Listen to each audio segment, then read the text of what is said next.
Bom, agora Estamos começou a live, né? Inclusive, eu acabei fazendo besteira. Não apareceu a opção de salvar o vídeo.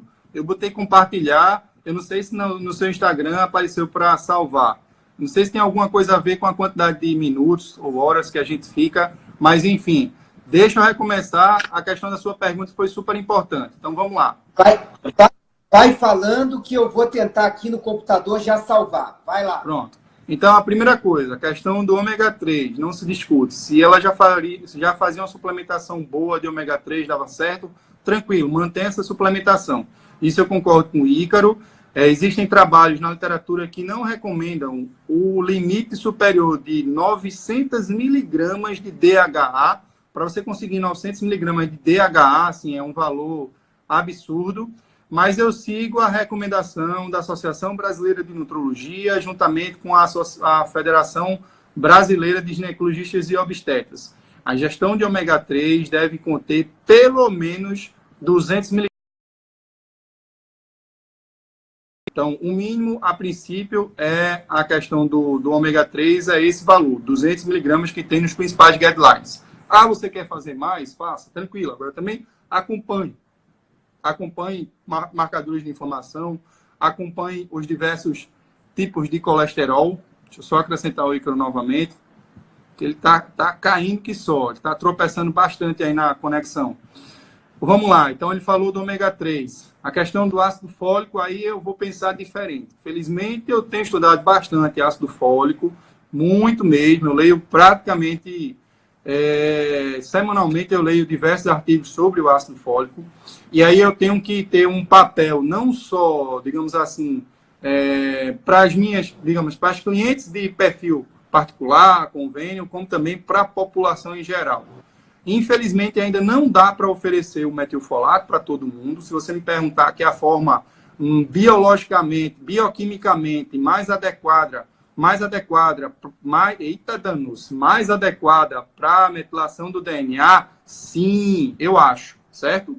Bioquimicamente está correto, tá bom? Porque ela vai metilar a homocisteína para transformar a homocisteína em metionina e depois ela vai se transformar no SAMe, essa adenosilmetionina, vai doar o radical metil para realizar as reações de metilação, né? Mas assim...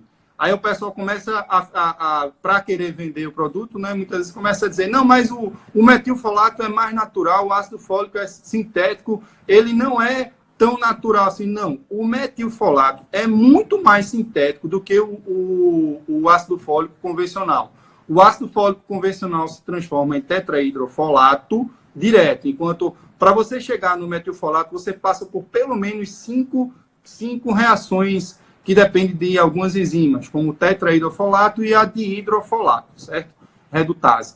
Então, vamos tirar esse mito que o ácido fólico sintético ele é menos natural do que o metilfolato. Outra coisa que eu também gosto de correlacionar é o seguinte, você não vai encontrar um alimento contendo o metilfolato, você vai encontrar um alimento contendo tetrahidrofolato, certo? Então, a gente também não pode, do ponto de vista até nutricional, né? A gente tem um compromisso com a sociedade, chegar e querer dizer que, por exemplo, o metilfolato vai ser isoladamente melhor do que a ingestão de vegetais folhosos, vezes. Não vai, até porque a gente tem as fibras e você não vai conseguir o metilfolato disso aí, você vai conseguir o tetrahidrofolato, tá bom? E o grande X da questão em relação à questão do ácido fólico versus metilfolato é o seguinte, o ácido fólico, na outra cascata do ciclo da tetrabiopterina, ele vai ser importante para fabricar os neurotransmissores, dopamina, serotonina. Então, assim, até a melatonina também você vai depender do ácido fólico também, sabe? Então, esse ácido fólico, ele também vai correr para o outro lado. Então, o metilfolato não vai fazer isso. Ele vai chegar diretamente na homocisteína para metilar a homocisteína, tá bom? Então, assim, eu sei que é uma coisa um pouquinho difícil de entender, mas eu também não posso chegar e ir de encontro com os trabalhos, tá bom, Ícaro? Eu, talvez, sem querer ser metido a nada, tá bom? Mas talvez eu seja uma pessoa referência aqui no Brasil na prescrição de metilfolato, Digo até para um amigo Leonardo Igashi, da Clínica Igashi, né, lá do Paraná. Eu costumo, toda vez ele diz, mas Glaucio, cara, bicho, toda vez você fala isso. Eu vou falar pela enésima vez. Eu aprendi o metilfolato no site do Igashi, no ortomolecular. E aí comecei a estudar bioquímica a partir daí. Então, assim, que o metilfolato, ele é uma estrutura bioquimicamente muito melhor do ácido fólico para reduzir a homocisteína, sim. Mas para fabricar os outros neurotransmissores, você não precisa do metilfolato, tá bom? Então, costumeiramente, eu faço uma associação entre o ácido fólico e o metilfolato, a depender de cada caso. E os trabalhos em relação ao metilfolato são trabalhos de 2011. Isso eu estou falando de metilfolato na gravidez, tá bom, pessoal? Eu não estou falando de outras situações. Mas existem trabalhos que mostram o tratamento do metilfolato para as síndromes depressivas, tá bom? Fora da gravidez, lógico. E aí a gente tem que também pensar em saúde pública, sabe, Ícaro? Porque o ácido fólico ele é distribuído na rede pública. 5 miligramas é o comprimido do ácido fólico. E a grande realidade em termos de saúde pública é que as gestantes sequer suplementam nos 3 meses que antecedem a gravidez. Então, é super importante divulgar essa questão do ácido fólico. É muito mais barato. Os guidelines, inclusive, recomendam a suplementação de ácido fólico nessa dose, que infelizmente muitas pessoas colocam, é megadose. Não é megadose, é dose segura, chancelada por diversos trabalhos. Pacientes de baixo risco devem ingerir pelo menos 400 microgramas de ácido fólico. Aí a gente dá um parênteses, quer seja na forma de ácido fólico, metilfolato, sei lá, 200, 100, 300, do jeito que você achar melhor. Você só quer suplementar 400 e está dando certo. Beleza, excelente, sem problemas, certo? Mas, assim, em termos de literatura, eles falam de ácido fólico, ou 400 microgramas, ou muitas vezes até o 4 miligramas, se elas tiverem fatores de risco. E quais são os fatores de risco? Será que os fatores de risco eles são frequentes? Vou listar para vocês, você saber se não é frequente. Obesidade é um fator de risco, bastante frequente, né? Uso de prazóis é outro fator de risco, muito frequente. Uso de anticoncepcionais que diminui a absorção de ácido fólico, também muito frequente.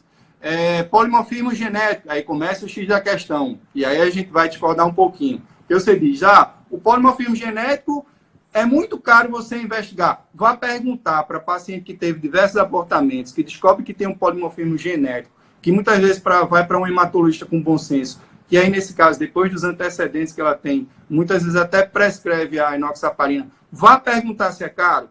Aqui em Recife, quando você pesquisa o valor do polimorfismo genético, pelo menos o MTHFR, custa em torno de R$270, tá bom?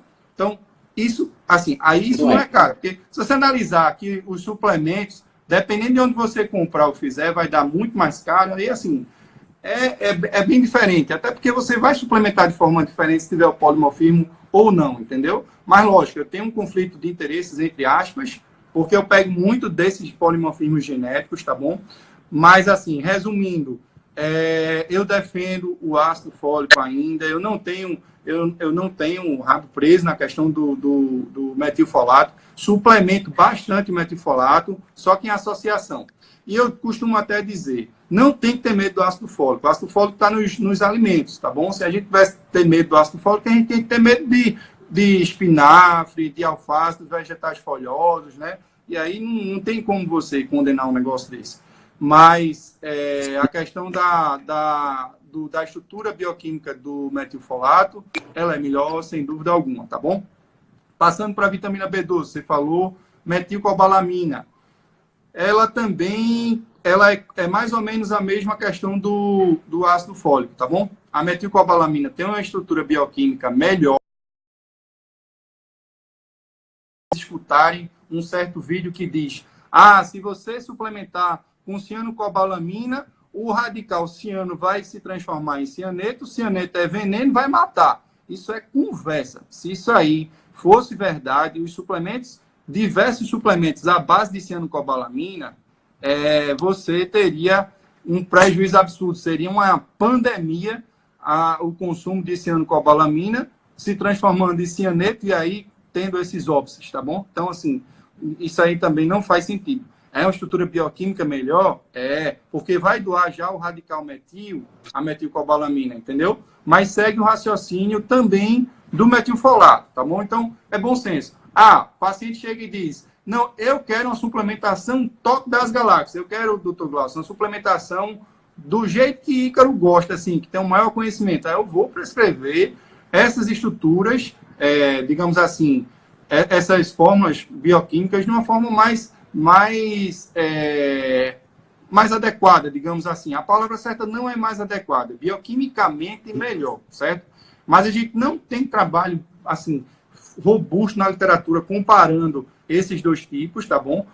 A metilcobalamina versus cianocobalamina não tem. Na verdade, se a gente conseguir brigar para que se suplemente B12, já vai ser um avanço muito grande. Eu doso B12 no primeiro, no segundo e no terceiro trimestre, entendeu? E eu vejo aumentar. Ninguém está dizendo, você está dizendo isso, mas você não suplementa. Não, eu suplemento. Eu suplemento e vejo o controle da B12 e vejo que aumenta. E vejo que diminui também a homocisteína. Então, assim, você suplementa de outro jeito, tranquilo, suplemento, está dando certo. A clínica está favorecendo, né? O paciente está aceitando bem, está ingerindo direitinho, não está tendo efeito colateral, então ótimo, entendeu? Isso aí vai ser muito personalizado, mas se a gente pelo menos já trouxer sobre a importância desses nutrientes, beleza.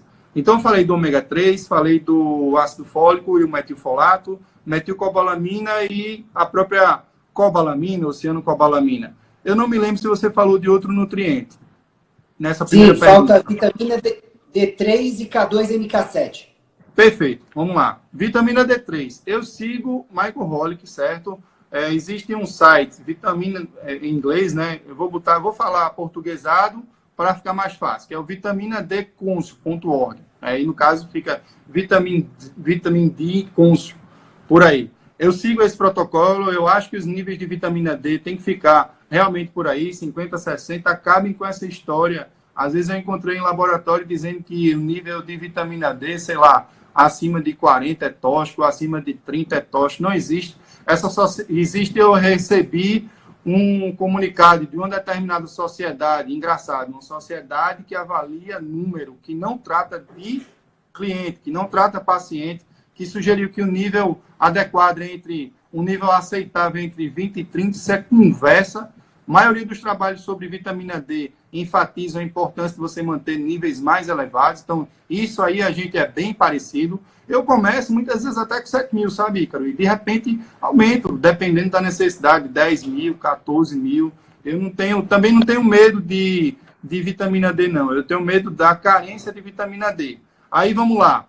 Mas aí você faz dose alta, faz vitamina D injetável, aí a pessoa já começa, né, a complicar. Então, não faço vitamina D injetável nas gestantes. Existe uma explicação bioquímica, eu não vou conseguir lhe dizer agora, mas de uma maneira mais fisiológica. É interessante que ela seja, digamos assim, absorvida diariamente e não você dar uma dose maior para ela ser absorvida de uma vez. Existe uma certa gradação para você fazer isso.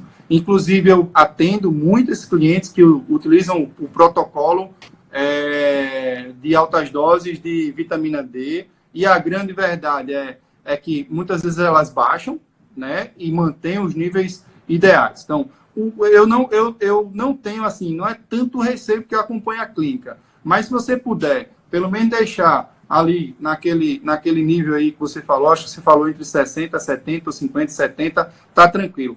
Deu 71, deu 73, deu 80 e pouco. Não, tranquilo.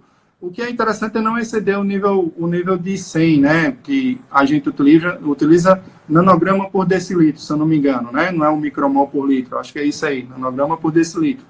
Então, eu sou parecido com você em relação também à vitamina D. Em relação à vitamina K, aí, assim, eu confesso para você que ainda vou estudar especificamente na gravidez. O grande problema é que quando surge um suplemento, o pessoal já quer colocar também como um suplemento normal na gravidez e aí fica um pouquinho mais complicado. Eu tive uma cliente que defendia também a vitamina K2 porque escutou alguém dizendo sobre a vitamina K2. Ela era farmacêutica e aí tem essa explicação que você já falou, né, da diferença entre K1 e K2. E eu cheguei para ela durante o começo da gravidez e disse, vamos lá. Então, a nossa missão na sua gravidez é você me encontrar um trabalho que na gravidez sustente o uso de vitamina K2 e que, como é que se diz? E que me diga também a dose. Se você encontrar, eu vou mudar o meu protocolo e aí a gente vai inserir a vitamina K2. Não conseguiu, tá certo? Então, quando a pessoa chegar e disser, tem que suplementar, beleza. Onde é que está escrito? Como é que está essa história aí da K2? Porque não é possível que alguém inventou esse negócio e ninguém teve a curiosidade de testar, tá entendendo? Pode acontecer de forma isolada? Pode, claro que pode, entendeu? Mas, assim, a gente não... às vezes é mais interessante você utilizar o nutriente que você utilizar um medicamento. Não, vitamina do que um medicamento.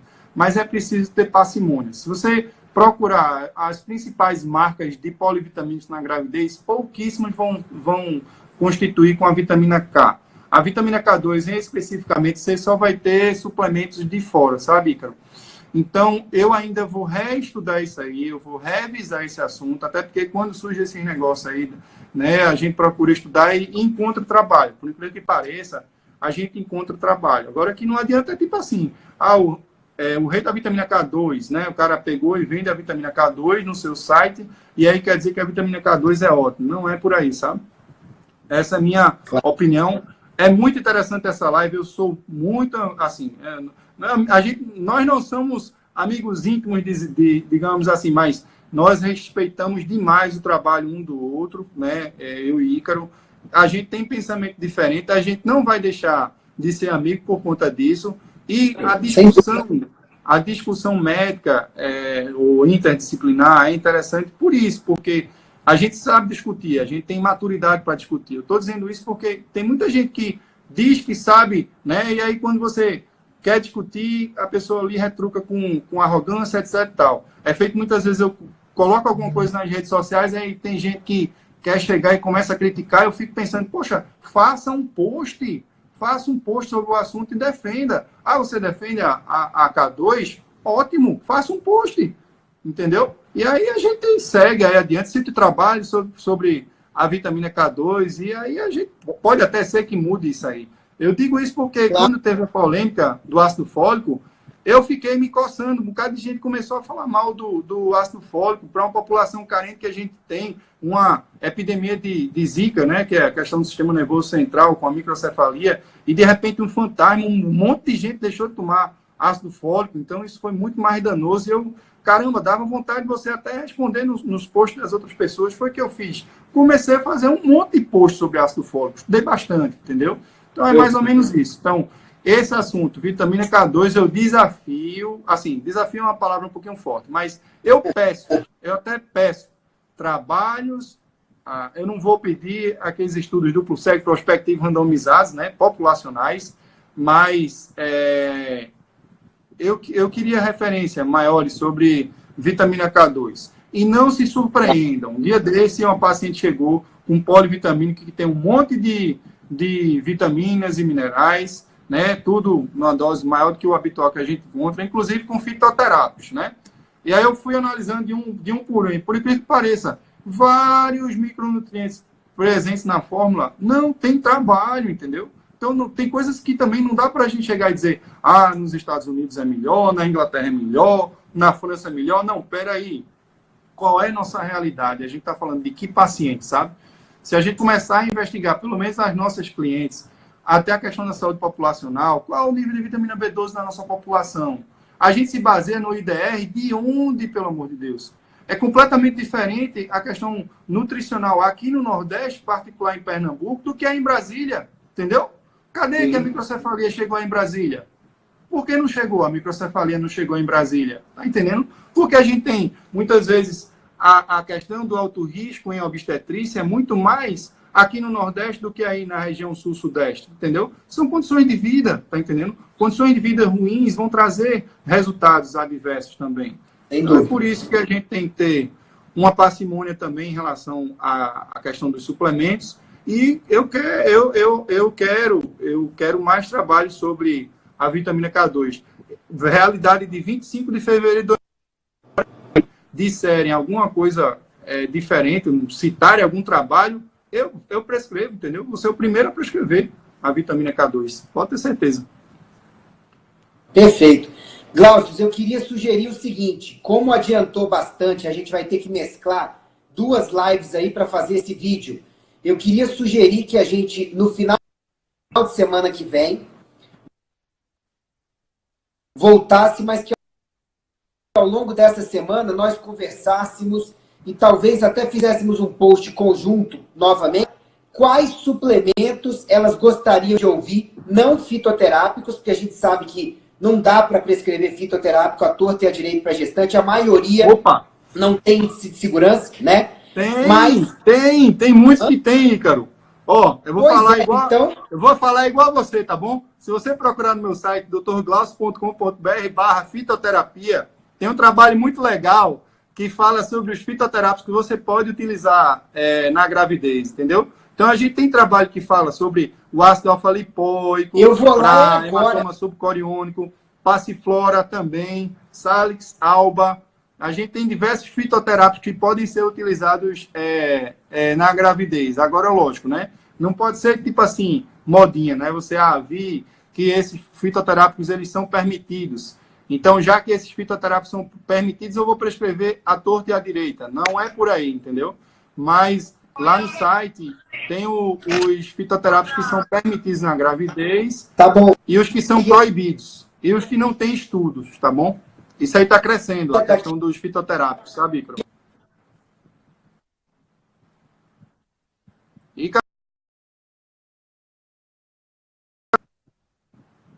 Eita, saiu de novo. Então, vamos lá.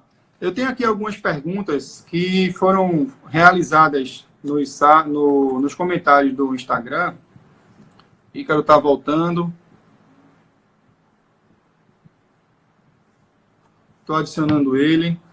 Eu vou sugerir que comece as perguntas, né, que foram realizadas aqui no Instagram. Aí a Alain está dizendo, Alain, você que é urologista, os berries também podem ser utilizados na gravidez, cranberry, entendeu? Ô, Ícaro, eu queria sugerir, se você aceitar, a questão das perguntas que já foram realizadas nos comentários. Eu mandei para você no WhatsApp.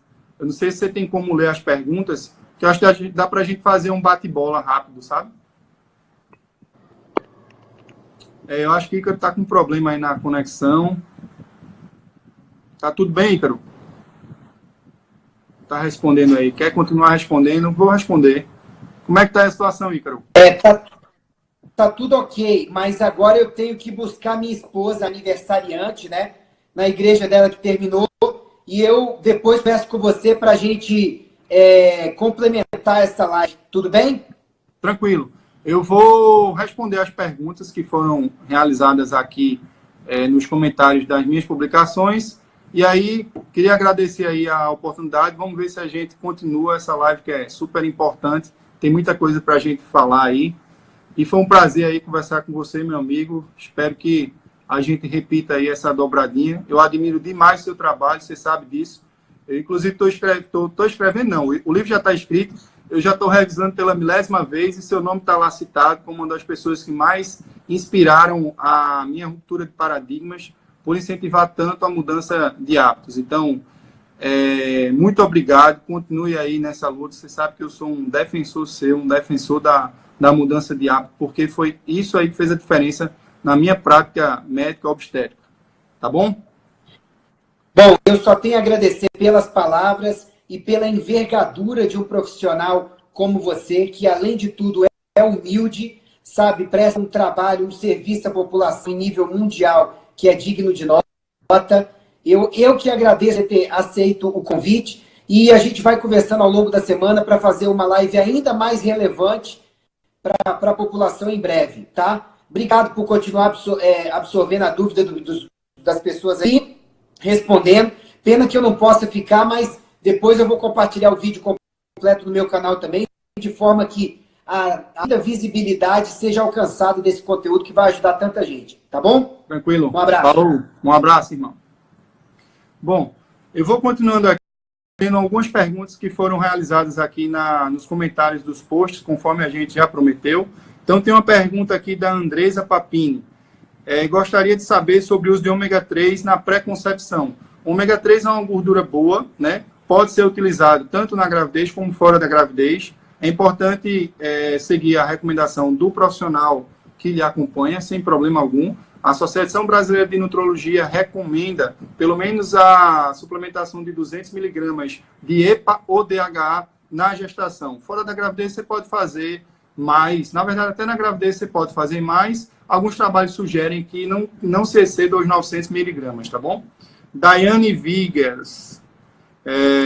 Gostaria de saber sobre suplementação de iodo, vitamina D, metilfolato e metilcobalamina. Fala sobre doses para gestantes. As doses são variáveis, sabe? Não dá para a gente fechar uma receita de bolo. Vai depender de vários parâmetros, né? Tem que avaliar como é que está o nível da vitamina B12, se existe algum fator de risco, algum problema na absorção. Mas a gente falou sobre vitamina D, falou sobre metilfolato e falou também já sobre metilcobalamina. Em relação ao iodo, certo? Eu sou da turma que prescreve o iodo em microgramas e não em miligramas. Inclusive, especificamente sobre a questão do Lugol, existe trabalho na literatura que mostra que o Lugol pode estar associado tanto como a descompensação do hipotireoidismo, porque aumenta o TSH, todo mundo sabe disso, quem prescreve Lugol, inclusive, sabe disso, certo? E também existem pelo menos 2 trabalhos, que relacionam o uso do Lugol a um defeito congênito, um bócio fetal. Um bebê nasce com o pescoço maior, e tem um trabalho que documenta bem direitinho, inclusive com ressonância magnética, e quando foi suspenso a administração de Lugol, houve até uma regressão desse bócio. Então, eu realmente, eu falo sobre o iodo de uma maneira até relativamente tranquila, porque eu ia realizar uma monografia sobre o iodo na gravidez, e aí estudei diversos trabalhos e não encontrei embasamento na literatura para prescrever o iodo em miligramas. Já tomei iodo em miligramas, mas assim, já suplementei em miligramas, né, o Lugol, que é o mais conhecido, mas hoje eu não suplemento o iodo na forma de Lugol, até porque eu não tenho suporte da literatura para isso. O que eu acho mais interessante é você analisar a tireoide, sobretudo do ponto de vista clínico, se a paciente apresenta alguma clínica do hipotireoidismo, principalmente, que é mais frequente, queda de cabelo, unhas quebradiças, diminuição da energia, dificuldade de perder peso, são um dos sintomas. Então, eu acho muito mais interessante se rastrear o hipotireoidismo através da análise do TSH e suplementar quando oportuno, até porque os hormônios da tireoide, sejam ele T4 ou T3, tetraiodo, tirosina ou tetraiodo, tironina, todos eles vão conter iodo na sua forma. Então, a princípio, uma pessoa que tem níveis de TSH normais apresenta uma função tireoidiana normal, não sendo necessário também, pelo menos indiretamente, a questão da suplementação de iodo em dose de miligramas, e sim em dose de microgramas. Alguns trabalhos sugerem a suplementação algo em torno de 200 a 300 microgramas, já tem diversos trabalhos na literatura sobre isso. O uso deve-se tomar um pouco de cuidado no primeiro trimestre, porque pode aumentar também a ocorrência de náusea e vômitos na gestação, tá bom? Mas, resumindo, eu suplemento iodo em microgramas, tá bom? Se quiser saber se por acaso está deficiente de iodo, alguns laboratórios realizam a dosagem do iodo salivar, e os trabalhos na literatura recomendam principalmente a análise do iodo urinário, tá bom? Ela também quer saber sobre a suplementação do metilfolato e MTHFR. Alguns trabalhos recomendam que a administração de ácido fólico em polimorfismos genéticos, como MTHFR, seja de 4 mg de ácido fólico. Se você quer prescrever metilfolato com ácido fólico, você pode tentar prescrever nessa associação, ou pode até reduzir a dose, se você julgar que é interessante. O mais importante é você avaliar como um todo. Para quem trata MTHFR, como também eu não trato apenas a enzima, eu trato a cliente. Alguns clientes precisam de mais, outros precisam de menos, outros precisam, inclusive, de outro suporte. Mas, em geral, você pode fazer, sim, o metilfolato em associação com o ácido fólico. Tem gente que só faz o ácido fólico, tem gente que só faz o metilfolato e dá certo. Cada um vai ser vai ter sua rotina, sugeriria que procurasse um profissional de sua confiança e seguisse o que ele recomenda, porque o que eu recomendo pode ser uma realidade para mim aqui em Recife, mas pode não ser exatamente o que você precisa, porque eu não sei da sua história, dos seus exames laboratoriais, dos seus fatores de risco. Ok, vamos lá. A suplementação do metilfolato seria contínua ou somente durante a pré-concepção? Eu faço até o final da gravidez, tá bom? Cibele Vital. Existe alguma relação entre deficiência de vitamina D e ocorrência de aborto de repetição, quando não se consegue identificar pelos exames específicos a ocorrência de trombofilia, mas apenas a deficiência de proteína C, de proteína S, de vitamina D? Pode ser o possível causador de abortos repetitivos? A suplementação vitamínica na pré-gravidez é indicada? Às vezes é interessante. Tem um trabalho que mostra que a suplementação de polivitamínico na gravidez reduziu a ocorrência de náuseas e vômitos na gestação no primeiro trimestre. Mas é algo ainda que não é tão robusto na literatura. Eu acho interessante porque muitas vezes a gente não consegue os nutrientes na nossa dieta. Aí vale um adendo, é importante uma consulta com um nutricionista, de repente com um nutrólogo ou com os dois, e com algum profissional que analise o seu recordatório alimentar e veja como é que estão a sua ingestão de diversos micronutrientes que são importantes aí no período pré-gravidez e na gravidez. Na pré-gravidez, de fato, a suplementação de ácido fólico, saiu um trabalho na literatura, eu coloquei até no meu Instagram, ela é como se fosse algo mandatório, não tem nem o que se discutir. Deve-se suplementar nas pacientes de baixo risco pelo menos 400 microgramas de ácido fólico, pelo menos 2 meses antes de engravidar. Alguns trabalhos recomendam 3 meses, tá bom? Continuando, Kênia Oliveira. A suplementação de vitamina D tem que ser acompanhada da vitamina K2? Foi discutido aqui, eu não suplemento a vitamina K2 especificamente, tá bom? Muitas vezes eu tenho uma dosagem pequena da vitamina K em microgramas, mas eu me preocupo com a questão da coagulação, no caso da vitamina K1 principalmente, tá bom? Mas é um tema que provavelmente eu devo estudar e deve estar saindo um post sobre isso, tá bom, pessoal? Eu já estudei uma vez, não encontrei evidência robusta, pode ser que as coisas tenham mudado, e aí pode ser que saia alguma coisa nos próximos posts sobre isso. Gostaria de saber sobre a suplementação de iodo. Alcântara SG perguntou, já respondi. Podem. Aí ela pergunta, pode falar sobre suplementação pré-gravidez para quem tem a mutação em um dos genes MTHFR? A gente já falou sobre a importância da suplementação de ácido fólico, seja na forma de metilfolato ou de tetrahidrofolato. Quem tem polimorfismo genético, pelo menos eu assumo a conduta de prescrever uma dose maior de 4 miligramas, como recomendam os principais guidelines, principalmente do Colégio Americano de Ginecologistas e Obstetras, e também segue a recomendação da Federação Brasileira de Ginecologia e Obstetrícia. Mas, assim, é importante que a metilação do DNA seja avaliada por alguns exames, e aí a vitamina B12, como a vitamina B6, pode ser interessante. Até outras vitaminas do complexo B, como a vitamina B1, B2, colina e betaína, elas facilitam o processo de metilação do DNA, e a própria vitamina D também favorece a metilação do DNA. Por isso que a gente procura ter uns níveis mais altos de vitamina D também na gravidez, tá bom? Referente à suplementação de ácido fólico, para a UFS pergunta, até que mês deve usar? Então, o ácido fólico contém, todos os polivitamínicos têm ácido fólico, mas o ácido fólico, pelo menos de forma mais intensa, deve ser nas pacientes baixo risco, pelo menos 2 meses antes de engravidar, até o 3º mês. Isso promove o desenvolvimento do sistema nervoso central e a diminuição de alguns defeitos congênitos, como a acranioencefalia, os defeitos abertos da parede anterior, como gastrosquise, e alguns defeitos do lábio, tá bom?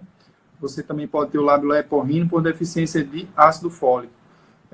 Referente à alimentação, tem uma alimentação saudável, porém com poucos carboidratos. Isso traz algum prejuízo ao desenvolvimento do bebê? Então, essa questão da dieta low carb é uma coisa, no carb é outra coisa. é preciso um bom senso, tá bom?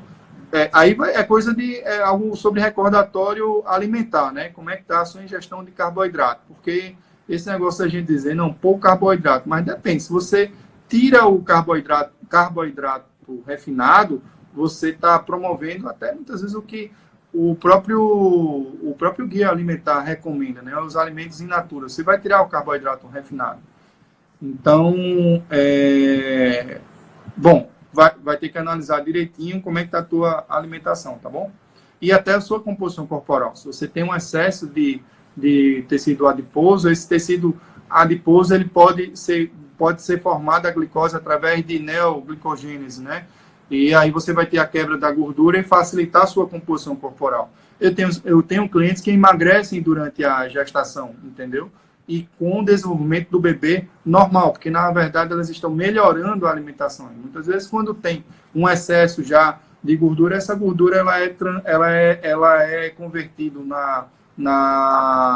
no próprio desenvolvimento também do bebê. Por isso que muitas mulheres, elas nas gravidezes, quando por acaso elas têm uma alimentação adequada, elas até emagrecem, eu costumo até dizer, ficam mais bonitas, que é uma forma de você convencer a mulher a se alimentar melhor, né? E outras que não se alimentam bem acabam engordando mais, quando também aquelas que mesmo se alimentando bem têm algum problema, alguma doença, algum problema no metabolismo e acabam aumentando mais de peso, e aí realmente a composição corporal não fica satisfatória, né? Bom, vivendo sem glúten e sem lactose, perguntou no post qual a suplementação para quem tem a mutação MTHFR-SAF antes e durante a gravidez. Qual a dose correta do ácido fólico? 5 miligramas ou 500 microgramas? A gente conversou sobre isso. E ela faz uma pergunta bem interessante. Qual a diferença entre miligramas e microgramas? Vamos lá. Microgramas, na verdade, que a gente associa até como se fosse um Uzinho, mas na verdade não é um U, é em latim, é um micro, né? 10 a menos 6 gramas, tá bom? Então, muitas vezes o micro você pode também chamar de milicentigrama, porque é menos 3 vezes menos 2 do centigrama, e aí fica os mesmos menos 6. Então, o miligrama é menos 3 casas decimais. 1 grama, ele vai conter 1.000 miligramas, é isso mesmo, que vai conter 1.000, 10.000, 100.000, acho que chega a ser 1 milhão, né? 1 milhão de microgramas. É só você transportar as casas decimais. Então, se a gente falar 5 microgramas, por exemplo, equivalem a 500 miligramas, tá bom? Bom, pode ser que eu tenha confundido isso aí, mas resumindo, miligramas é menos 3 casas decimais, dividido por 1.000 para saber a dosagem do grama, e microgramas é menos 6, dividido por 10 a sexta, tá bom? Ácido fólico ou metilfolato, depende, tá bom? Em geral, ou um ou outro, ou associação dos dois, não existe crime em relação a isso. Eu gosto muito da associação, tenho bons resultados com a associação do ácido fólico com o metilfolato, até porque eu acredito na produção dos neurotransmissores do próprio tetrahidrofolato, tá bom? E a vitamina B12, qual a dose correta para se tomar junto com o metilfolato? É variável, vai depender dos níveis da vitamina B12, certo? E da questão da absorção. Fernanda Calil, histórico, 2 perdas tardias súbitas, 34, 32 semanas, fator 5 de Leiden, MTHFR, segunda perda tomando enoxaparina de 80 AS, placenta na última perda sugerindo diabetes, apesar dos exames não apresentarem nenhuma alteração. Eu não entendi a pergunta. Eu entendi que é uma cliente que tem vários altos riscos, várias situações, vários fatores de risco, tá bom? Então, aí, melhorar os hábitos é o básico, tá bom? O que a gente conversou no início da live, da primeira live. A suplementação personalizada, sobretudo com vitaminas do complexo B, ácido fólico, metilfolato. Vitamina B12 é interessante, vitamina D também é interessante. Ômega 3 vai ter a função anti-inflamatória, como também o AS também já vai ter essa função. Mas é importante analisar, Fernanda Calil, de uma forma mais adequada. Aí, no seu caso, você precisa realmente ter uma consulta. Aliás, todos nós precisamos, né? da consulta presencial com um nutricionista, um médico nesta formação. E eu só peço, porque é uma coisa minha mesmo, sabe? Não desistir.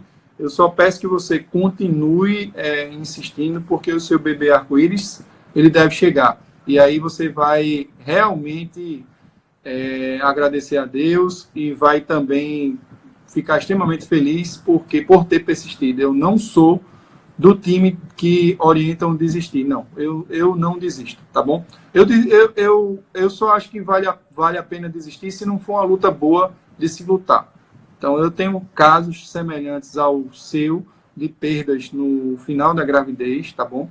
E, inclusive, eu estou lançando, provavelmente daqui a uns 2 meses, sobre um livro sobre essas perdas. Tenho experiência pessoal, tanto como profissional, como também como pessoal, sobre essas perdas, e eu não oriento desistir. Eu acho que a gente deve melhorar ainda mais, e no momento certo, na hora certa, você vai conseguir com que dê tudo certo.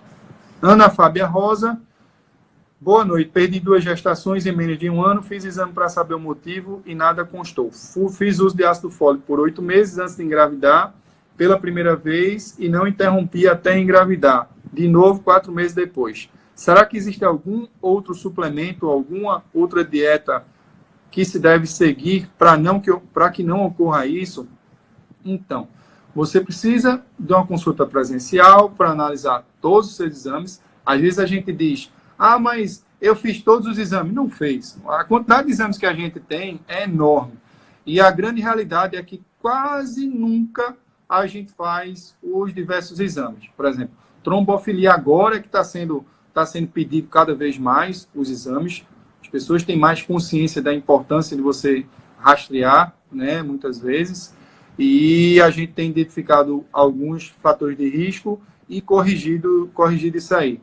A consulta com um bom nutricionista funcional vai ser super importante para orientar o básico que é a alimentação e realmente investigar o motivo dessas perdas. É super importante também orientar a melhora dos hábitos do esposo, porque você também vai produzir um espermatozoide, digamos assim, com o esperma, a qualidade do esperma vai ser melhor e, de repente, o risco, digamos assim, indiretamente falando, de defeito congênito vai ser também menor, tanto para você como para o seu esposo, tá bom?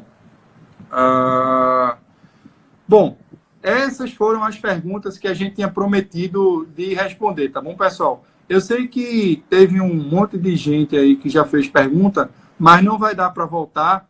E já são 22h15, agradeço a participação de vocês. Se tiverem alguma pergunta agora, se eu voltar atrás eu não vou conseguir responder, eu quero privilegiar quem ficou na live aí até o final. Se tiver alguma pergunta interessante aí, podem fazer que eu vou tentar responder, tá bom? Vamos lá. Pergunta, tá bom, pessoal? O pessoal está falando do histórico, mas não está fazendo pergunta. Alguma pergunta?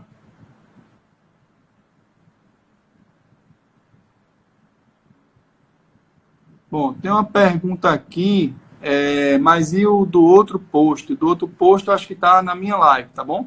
Fala de risco sobre parto natural com o uso da enoxaparina. Bom, o objetivo da live é sobre suplementação nutracêutica, né? Polivitamínicos e também mudança de hábitos. Eu não vou falar de um tema que não sabe.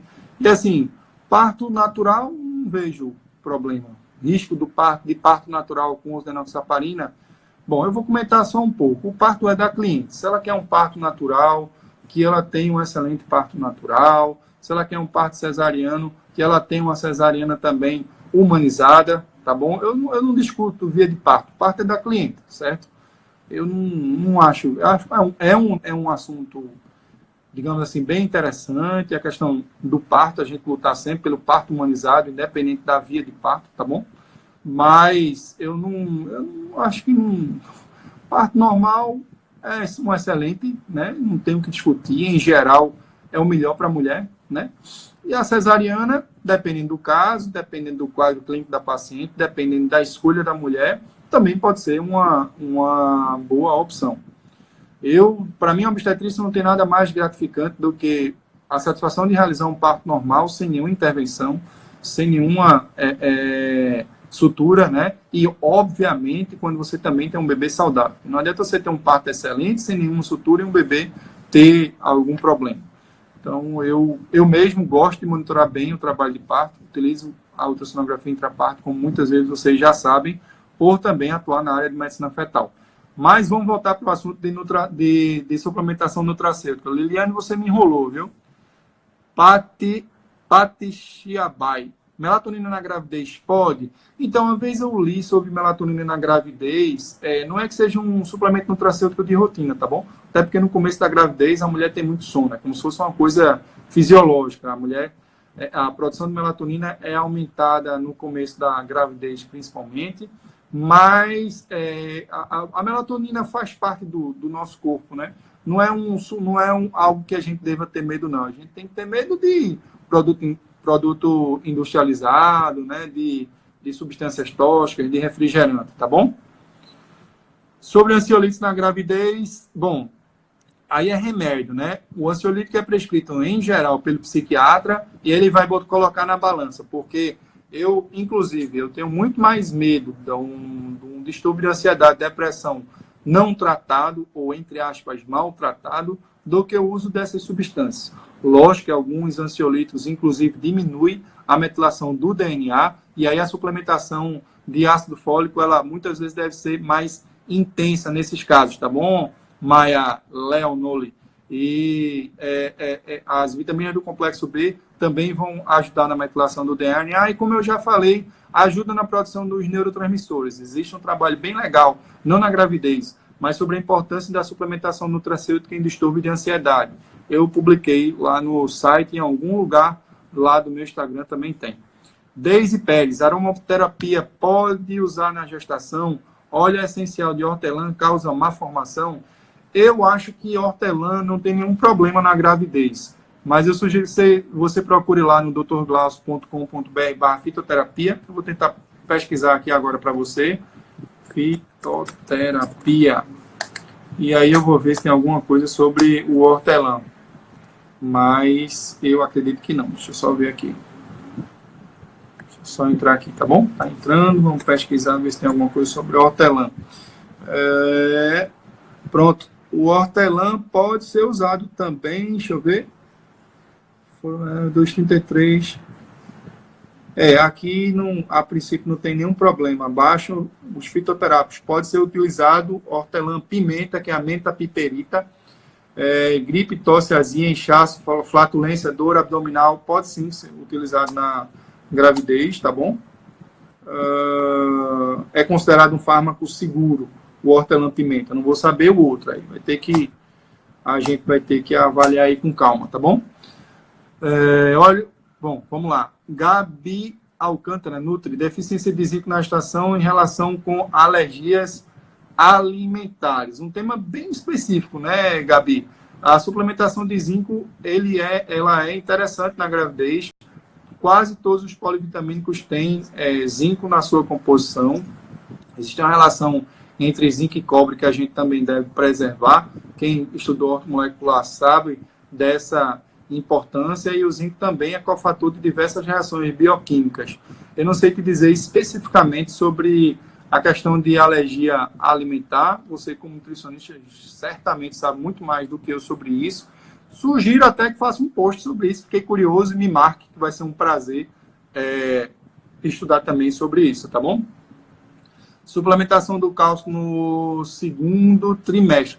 Eu não sei especificamente por que falou do segundo trimestre, mas o cálcio também. A gente consegue bem lá na alimentação o cálcio, sabe? A única ressalva sobre suplementação de cálcio é nas pacientes que tiveram pré-eclâmpsia, porque aí a suplementação de cálcio ela deve ser realizada, tá bom? Café na gestação também tem falando um pouquinho sobre isso no meu site.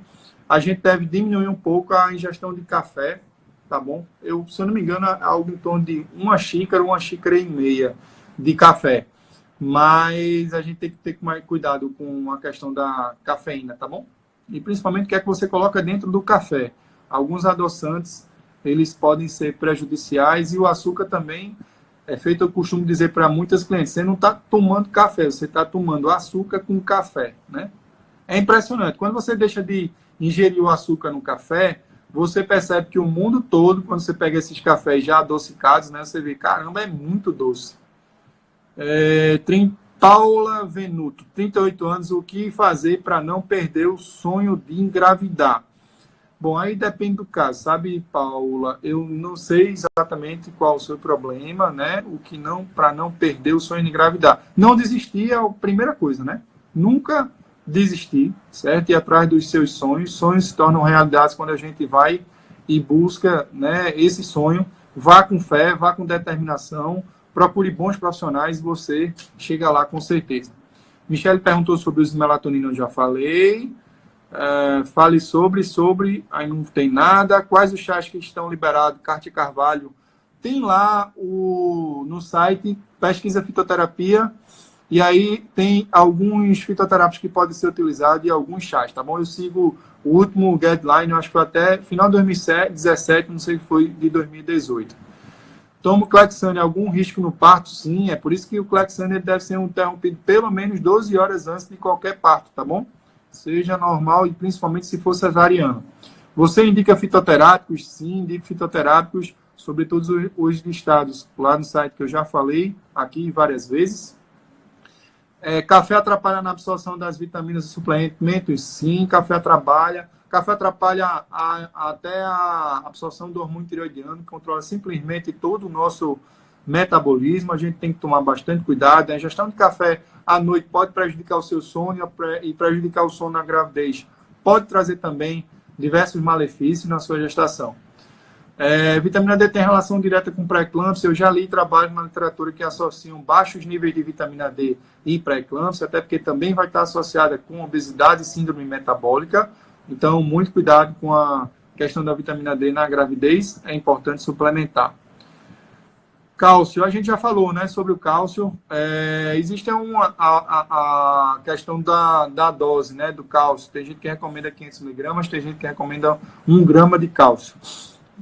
Isso aí é muito do profissional. Tem que analisar também como é que está a sua ingestão de cálcio e dependendo do fator de risco, né, sobretudo em relação às síndromes hipertensivas. Esse ômega 3 que na embalagem vem, que tem dizendo 6 e o 9 também é bom. Então, eu sou muito a favor de que as pessoas leiam os rótulos, tá bom? Eu não gosto de indicar marca, às vezes é mais difícil, mas a gente não tem que fazer o que é o mais fácil, a gente tem que fazer o que é o certo. Então, eu oriento que vocês leiam os rótulos para saber exatamente o que contém. Tem muito ômega 3 que tem óleo de soja, aí assim, é um veículo que pode ser utilizado, inclusive é um veículo barato, por isso que muitas vezes é utilizado. Mas é preciso você tomar cuidado com essas marcas de ômega 3. Existe um teste que costumeiramente se faz, eu ainda não li um artigo sobre isso exatamente, mas é recomendação meio que universal de você colocar também o ômega na geladeira, e aí não pode congelar, porque a qualidade não é boa. É importante que não tenha mercúrio ou metal pesado, e aí vai ter que ter um selinho específico que diz que não tem, não é contaminado. E aí a proporção de EPA e DHA. Em relação ao ômega 3, a gente se prende mais a EPA e DHA. O ômega 9 é um ômega melhor do que um ômega 6. O ômega 6 é um ômega mais inflamatório. Então, às vezes não adianta você ter uma quantidade boa, digamos assim, de ômega 3, se a quantidade de ômega 6 é maior. Eu não sei o que é que você está fazendo especificamente, sabe? É bom avaliar bem direitinho essa composição. Muitas vezes tem muitas marcas que omitem a quantidade como é que se diz? A palavra certa não é diluente, mas é de toda a composição do veículo, tá bom? Indica algum polivitamínico? Então, eu não gosto de citar marcas. Como eu não tenho conflito de interesse, lógico. Para minha cliente, procura meu consultório, eu tenho que escrever algumas opções, tá bom? Mas tem marcas brasileiras que eu recomendo. Uma das marcas brasileiras, eu não vou dizer o nome, mas vocês vão saber, saiu do mercado. Mas eu gosto muito daquela composição. Muitas vezes até mando manipular, porque é uma composição que eu acho adequada. E muitas vezes é um preço em conta se você manipula numa boa farmácia de manipulação, tá bom? mas tem diversos polivitamínicos. Recentemente eu tenho estudado um polivitamínico de fora, porque, né, às vezes a gente procura, então eu vi um polivitamínico que tem um monte de coisas. Inclusive tem vários fitoterápicos. Eu não sei exatamente a necessidade de ter tanta coisa, mas eu vou estudar cada nutriente para ver a sua relação e ver se realmente é necessário. 38 anos, perdi minha chance? Não. Cafeína a gente já falou. Tamires apareceu aqui agradecendo. É uma honra ter você por aqui. Tamires, a gente tem algumas clientes em comum. Tem Tamires, tem também o Iara. Estou com um caso fantástico de o Iara, que eu só não gosto de comemorar antes, porque a gente não aguarda não só os 9 meses, né? Como também o parto, e aí quando volta para o pós-parto é que eu comemoro, mas a gente está com um caso bem interessante. Como a gente também pegou um caso com Tamires, onde a gente fez a avaliação por bioimpedância, a cliente modificou os seus hábitos. Eu estou impressionado, viu, Tamires? Depois me cobre sobre o caso da cliente nossa, que aumentou bastante a massa magra na gestação, e tudo isso se correlacionou também com a melhoria clínica. Ela começou a ingerir também mais água, né? Tem um percentual de gordura baixíssimo. Tamires orientou a dieta dela. Na verdade, Tamires, eu nem sei exatamente se foi você ou sou alguém do seu grupo. Quer dizer, com certeza foi alguém lá do centro, lá no seu centro, Tamires, né, de nutrição. Mas é bom te dar esse feedback com uma cliente que é um caso bem interessante, tá? Até para a gente revisar junto, sabe?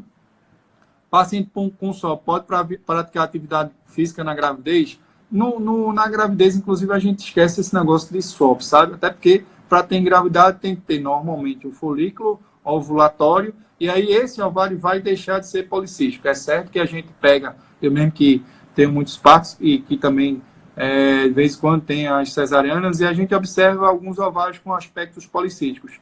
Essas clientes com a síndrome dos ovários policísticos, principalmente as que têm problemas metabólicos, obesidade, né, resistência insulínica, essas têm que fazer sim atividade física, exceto se tiver alguma outra contraindicação, tá bom? Mas é como a gente falou no começo da live, a atividade física é um bom hábito, ele deve ser estimulado, e só os casos onde você tem alguma contraindicação é que você deve realmente interromper. Algum suplemento já testei, ou alimento que ajude a não reter tanto líquido e consequente inchar, além de beber bastante água. A ingestão de água ela deve ser realizada principalmente fora das refeições, e para a gente saber essa questão do inchaço, isso é muito subjetivo. A melhor maneira é você avaliar por bioimpedância, pelo menos é assim que eu tenho feito. Pessoal, eu vou correr um pouquinho, porque falta 1 minuto e 50, tá bom? Suplementação para quem tem deficiência de proteína S. Inclusive, eu doso bastante proteína S e vejo times praticamente baixa na gravidez em quase todos os casos, tá bom? Então, vamos tomar muito cuidado. O ideal é que esse diagnóstico de deficiência de proteína S seja realizado em 2 momentos, com intervalo de tempo diferente e principalmente fora da gravidez, tá bom? Pessoal, como está faltando apenas 1 minuto e 20, eu não vou conseguir responder todas as perguntas. Queria agradecer a participação de vocês. Vou tentar salvar a live e colocar lá no meu YouTube também. E eu só tenho a agradecer. Esse encontro vai acontecer mais vezes.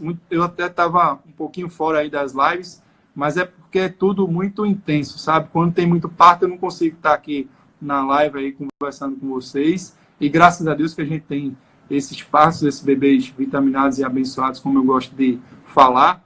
Queria agradecer a participação de todos vocês, principalmente os profissionais de saúde, especificamente os colegas médicos e os nutricionistas, como também os educadores físicos.